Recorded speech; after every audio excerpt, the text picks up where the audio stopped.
She was called a monster, a cold-blooded killer, America's first female serial killer.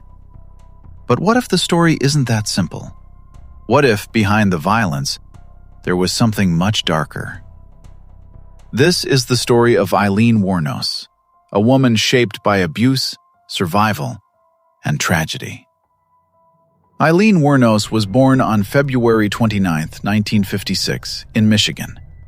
But from the very beginning, her life was already broken. Her father was a convicted child molester who later died in prison. Her mother abandoned her when she was just a child. By the age of 4, Aileen and her brother were left with their grandparents. But this wasn't a safe home. There were reports of physical abuse, neglect, and even darker allegations that would haunt her entire life. By 11 years old, she was already exchanging sex for cigarettes, food, and money. At just 14, she became pregnant. The baby was given up for adoption, and soon after, she was thrown out of her home. Alone, homeless, forgotten. From that point on, survival became everything. Aileen lived in the woods, slept in abandoned places, and relied on prostitution to stay alive. Her life was a cycle of violence, arrests, and instability. In 1986, she met a woman named Tyra Moore. For the first time in her life, Aileen felt something close to love. But even that relationship couldn't save her from what was coming. Because just a few years later, everything would spiral into something deadly.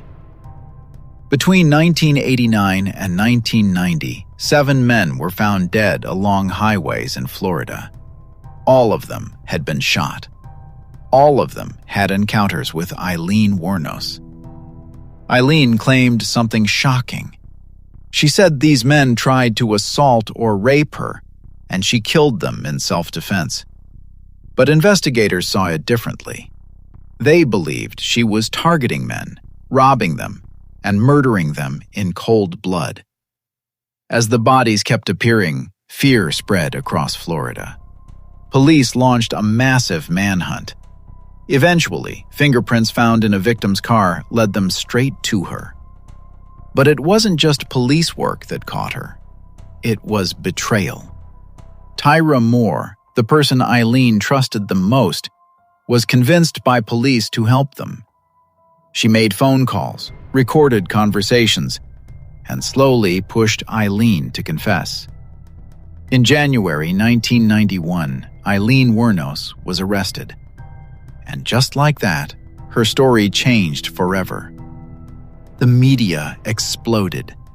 They didn't just see a killer, they saw something unusual. A woman, a female serial killer.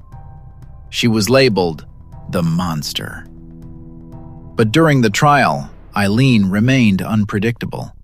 Sometimes angry, sometimes emotional, sometimes completely detached. She continued to insist, "I killed in self-defense."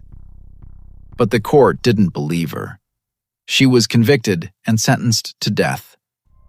In prison, Aileen's mental state seemed to decline. She claimed there was a conspiracy against her. She said the police, the system, even her own lawyers were working to silence her. Eventually, she stopped fighting. She demanded her execution be carried out.